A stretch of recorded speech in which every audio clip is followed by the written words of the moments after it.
I'm reading because I can't remember.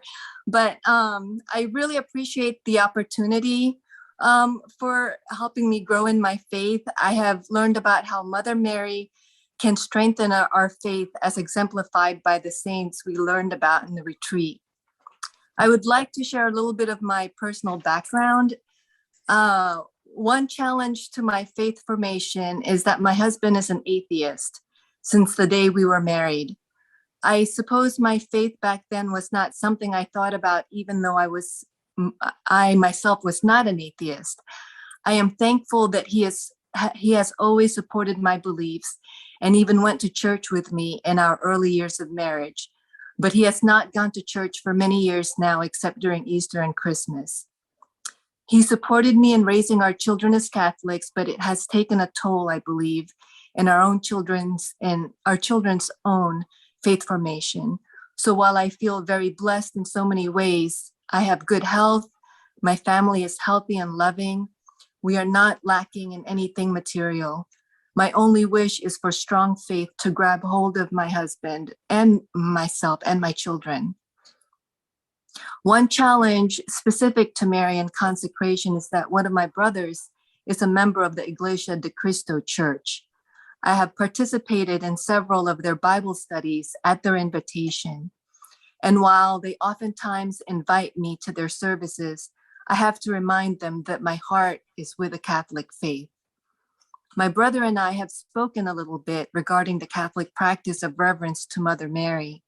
They believe it goes against the commandment of a single God.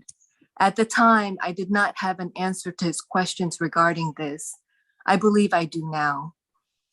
At the beginning of 2021, a friend of mine told me about a Bible podcast that would read the entire Bible in 1 year, and I started listening to it. It was actually my New Year's resolution for 2021.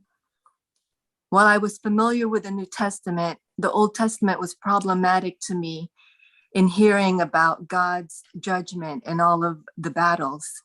It was only after a year of hearing the full story of our salvation that I began to understand some of the early stories in the Old Testament.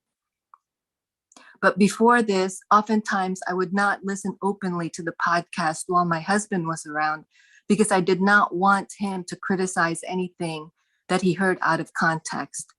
We rarely discussed religion and I rarely asserted my beliefs. The beginning of this year, even though I've done it once before, I decided to commit to listening to the podcast again for the full year. And I wondered what else I can do to grow my faith and be closer to God. Shortly after that, I received the invitation from Rowena to participate in the consecration. As I often say in my prayers, God, you know what is in our hearts. As with the Bible in a year, there were challenges to this new experience as well. But as Father Adam said, let us not try to grasp the mystery, but let the mystery grasp us. And as Father Mike often says in the podcast, let us not listen with cynicism or judgment, but with open hearts. Sorry. Recently, my husband had a dream, a nightmare really, which I awoke him from. He said there was a monster in his dream that he was trying to chase away. I approached him with the idea that perhaps that monster is someone in purgatory who is asking for him to pray for them. The next night, my husband went to bed about an hour after I did. As he lay, he thought he saw me get up and go to the bathroom. He waited for me to come back, only to realize that I was still in bed. I did not say what I thought he might have seen when he thought he saw me get up.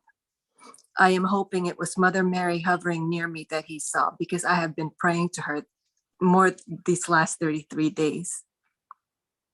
I believe this consecration has helped me start a new stage in my husband and I's relationship.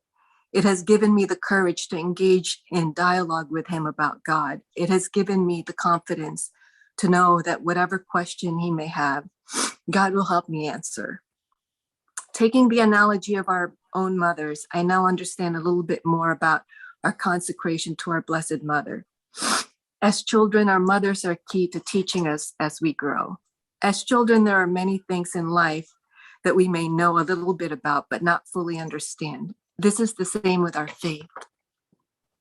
We may be blind in some ways that our Blessed Mother can be our guide to go down the right path towards Jesus. Even as I wrote this reflection today, there were seeds of doubt that floated around my head. But while taking a break to listen to my Bible podcast, the reading was about how Joshua conquered the promised land for the people of Israel. And in the commentary, although the reading had nothing to do with the Blessed Mother, Father Mike brought her into the picture, explaining how the miracle of the standing sun in Joshua's time is very similar to the miracle of Fatima, as if Mother Mary herself brought herself into the picture, speaking to me through Father Mike, plucking away each seed of doubt.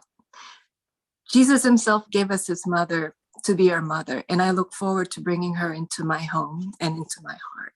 Thank you. Amen. Thank you, Sister Norie. What a beautiful sharing.